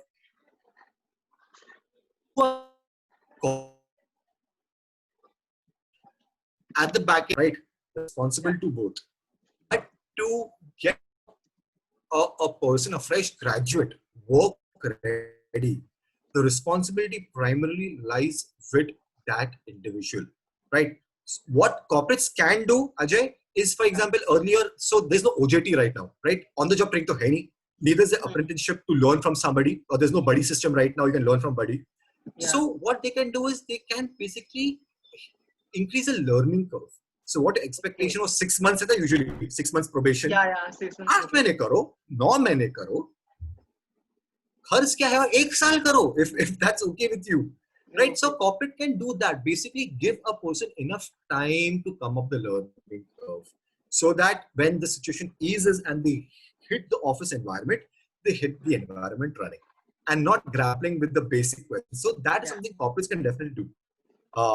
So that's one thing I can see they can do. But beyond that, I think it's the onus is on us and as organizations to ensure that the skills right now, these basic skills are there even more, and strengthening those skills. That's, in my opinion, is something which we can do. Thanks a lot, Akshay, for answering my question. My pleasure. No problem, Ajay. To wrap up, I'm just going to quickly touch upon what we can expect in FY 2021 and 21-22. See, there is no doubt COVID is here to stay. If it was not here to stay, we would have been on with the merry lives. And the recovery to this is long. We have said that what has worked till now will not work again. Simply why? Because everybody is facing with a new situation. Corporates, donors, us as organizations, the communities, the teachers. Nobody knows kal kya hone wala hai. So literally every day we come in with the blank slates and trying to do what we can do the best to our abilities. Funding priorities have changed. Now corporates will look for more resilient programs. And when I mean by resilient programs, I mean programs which are flexible and can incorporate changes on the fly. And do keep in mind, by saying all of this, for a corporate, the compliances are not going to go down. If even 10% of the proposed amendments to the Companies Act under CSR, which is proposed in 2020, are notified, the compliances are going to go through the roof. So do and be prepared for these compliances. So for example, one compliance, since a lot of questions came on KPIs, one compliance basically speaks upon ensuring that every organization has an external third-party assessment done on its programs, which will then tabled at the board, the board has to sign and certify it, which will become a part of the reportage. Now imagine if an external third party has to come and assess your work. Are your KPIs aligned with the assessment processes in the first place? We do not know. Keeping in mind the current uncertainty, imagine the pressure of not knowing how you're going to execute your programs, combined with these new KPI-based evaluations, combined with a third-party assessment, because the report of the assessment is going to make or break your future sustainability of your programs. So we have to keep in mind all of this. Again, how do we reinvent ourselves? जो चल रहा है अभी तक शायद से नहीं चलेगा, so what should we do different is we need to ask ourselves. Again, I can't stress on this enough. Please communicate. I have seen the best of programs crumble and wither away because communication was. I have seen some of the most problematic and the most challenging programs come up, mature and fly because they had open lines of communication internally and externally. In today's uncertain times, boss, unless we communicate, we can't do anything. And please be prepared to fail. And don't be afraid to fail. The word that a failure is stepping stone to success. A lot of people say, it's an old maxim. Okay, a lot of people tell us this. Your bosses tell you this. But today it will hold even more. It holds ground. It holds water. It holds weightage. As I mentioned, whatever succeeds right now is going to be your template. So it's going to be your success template. Failure is going to be an inherent part of it. Fail. Do not be afraid कि मेरा boss क्या बोलेगा. Right? If your relationship with your boss is awesome, if he knows that your intentions are for the best for your organizations and your beneficiaries and sometimes your donor partners, he or she should not, in my opinion, be afraid to let you fail. Always stay true to who you are. Do not buckle.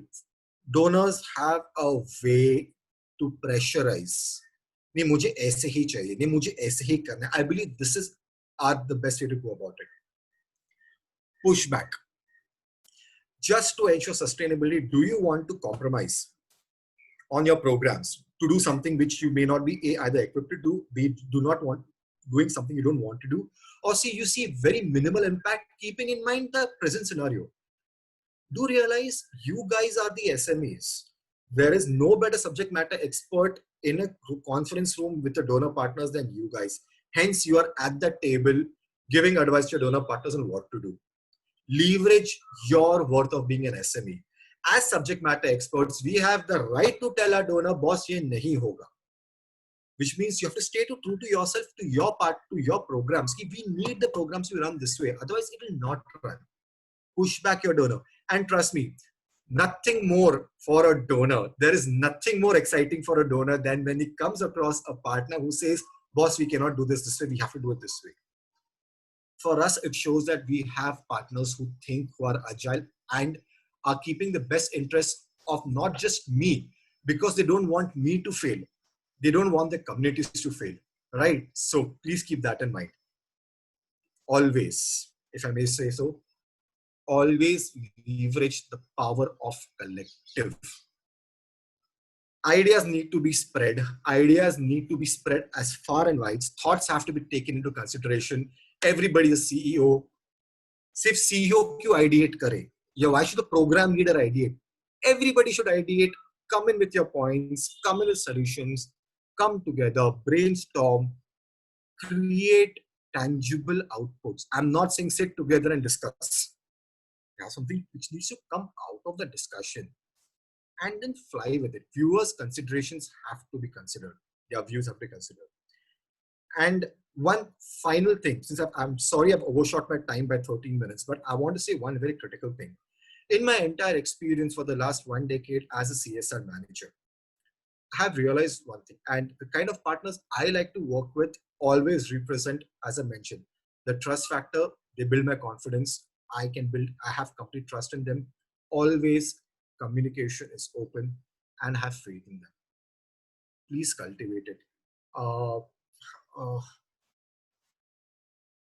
will go over and beyond for a partner who has helped me achieve good in front of my peers and my management.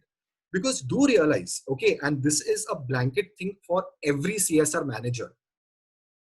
Our KPIs are your KPIs, right? If you don't achieve your KPIs as a CSR manager, I may not get my bonus or my increment, or my ratings will suffer big time, right? So in your success is my success.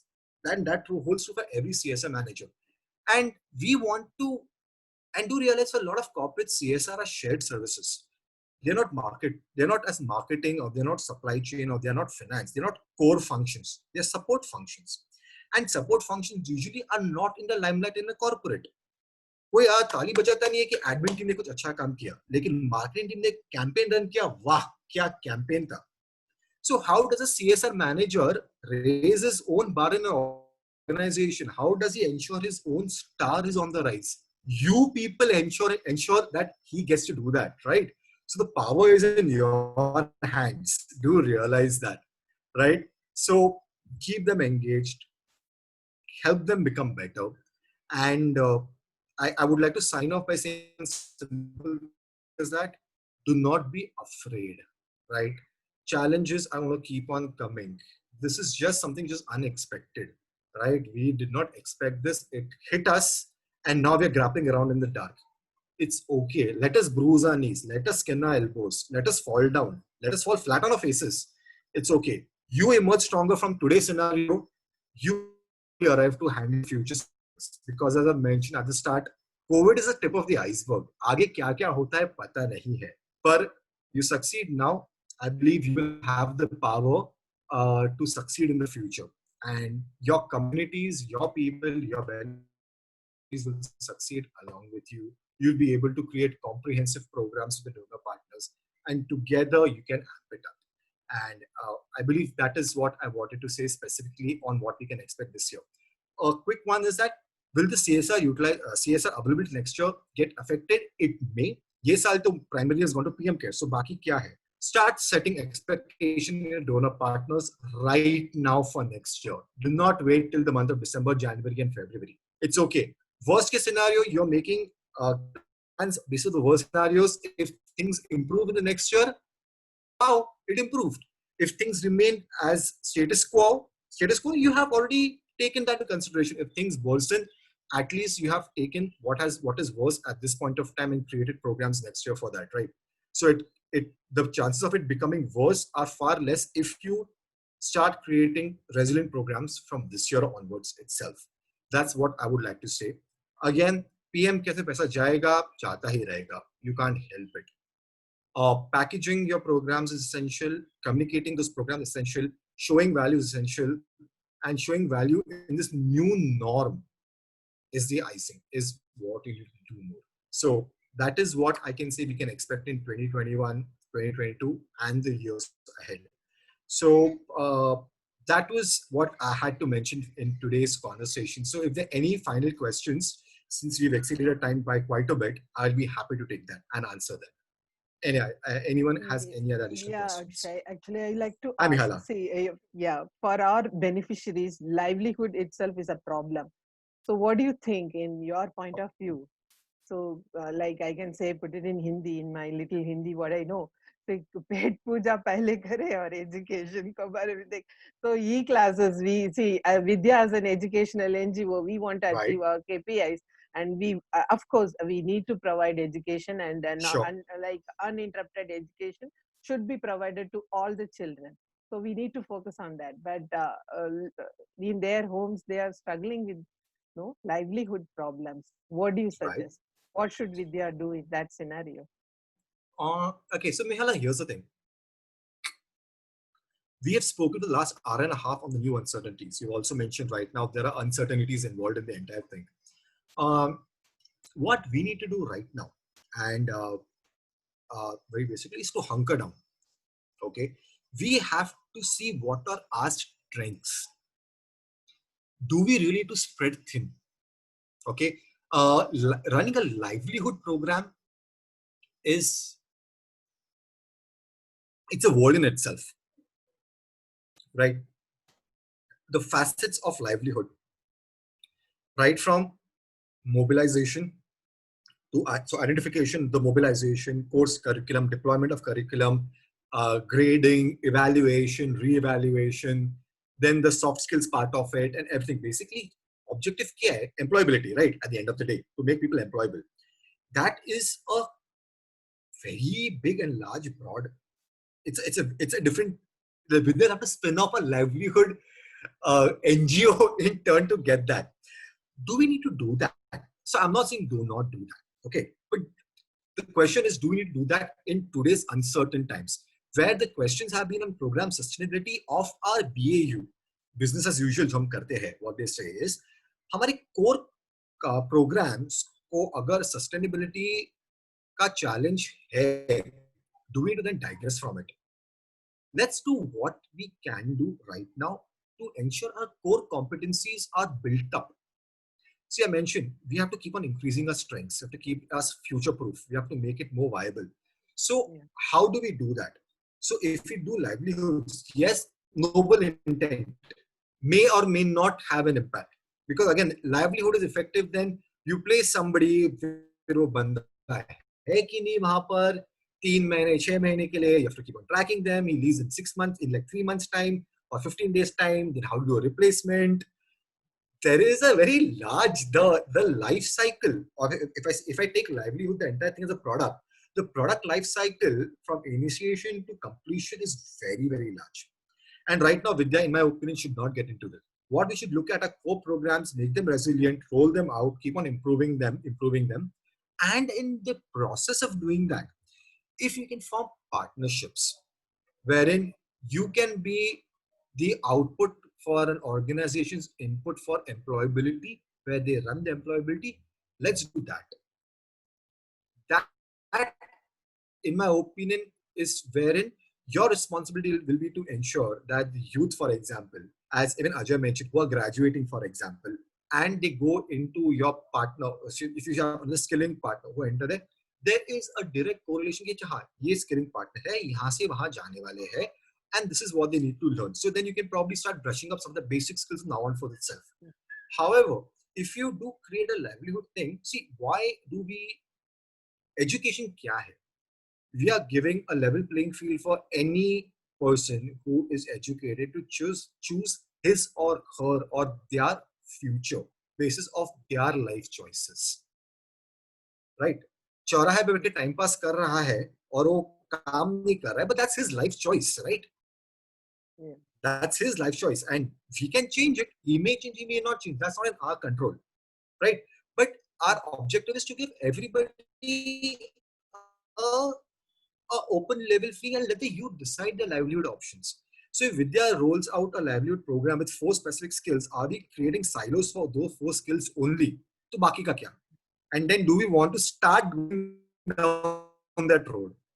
Because then you'll be diluting Vidya as one of the spearheads in education to being Vidya an NGO which deals with both, and it's both thoda chalta, thoda nahi chalta. So this is something which you guys need to think about. And that will be a very blunt answer. At this point of time, let's take education and let's deal with challenges in education, right? Along the way, if you can create partnerships too for livelihood where you can leverage your communities, as I mentioned, through your relationships, as I mentioned, well and good itself. But standalone livelihoods, I really don't think so we should go into right now. Yeah. Thanks, Akshay. I think it's now time for Ankit. Thank you so much, Akshay. It was indeed wonderful session. We got to learn quite a lot about development sector, CSR, PM Cares Fund, and a lot. So thank you so much. My pleasure. I also want to thank Priyanka Mathur, our executive board member of Vidya Mumbai, because she is the one who made this wonderful webinar possible. She was the one who made, got this thought of having this wonderful conversation on CSR, which has helped not only Vidya but other participating organizations in this webinar today. So thank you so much, Priyanka, for making this conversation possible. Of course, thank you so much, Akshay, for sharing this wonderful knowledge based on your experience, and which has come, from each answer which you are giving, we could realize that how much of knowledge you have about the development sector, and people like you will make CSR and development sector much more richer, not only in a city like Mumbai where you live, but nation in general. So thank you for sharing this great wisdom with us. Thank you so much. Pleasure. Thank you, Akshay. Thank you all the Vidya team for asking this thought-provoking questions. Without all of you, this conversation would have not been possible. And at the last, I would like to thank all the viewers. But before I thank the viewers, I would also like to thank our dear and Honorable President Rashmi Mishra ji and Honorable Vice President of Vidya Mumbai, Dr. Nayan Dabulkar ji, with whose inspiration and guidance Vidya is working for so many years now. Thank you all the viewers and Vidya family members for joining in today's webinar. May I request all the viewers to share your gratitude by thumbs up and like, all other emojis you want to share in the chat box so our guest Akshay can know your feedback and your gratitude I appreciate that. from this chat box. Yeah. And Ankit, if I may add, thank you for attending, because this has actually spilled over from an hour and a half long conversation to nearly like a 2-hour conversation. But thank you for bearing with me. I know some of my content was slightly monotonous, but it is very critical for us to understand each side of the table. So thank you for bearing with me. Thank you, and I hope this information or some of the things I've shared with you is actually of use to you. And I wish everyone all the very best. And if there are any more questions which you'd like to share with Vidya, which they can share with me for responses, I'll be happy to take that up also. So you rightly said, Akshay, that these are the conversations which generally do not happen in our day-to-day life. So even if we have taken some more time from our scheduled time, it was really worth. I appreciate that. Like, each and every question which was asked to you nicely answered. And before that, you shared your knowledge about the development sector in general. So we really are thankful for you, for sharing your time and wisdom with us.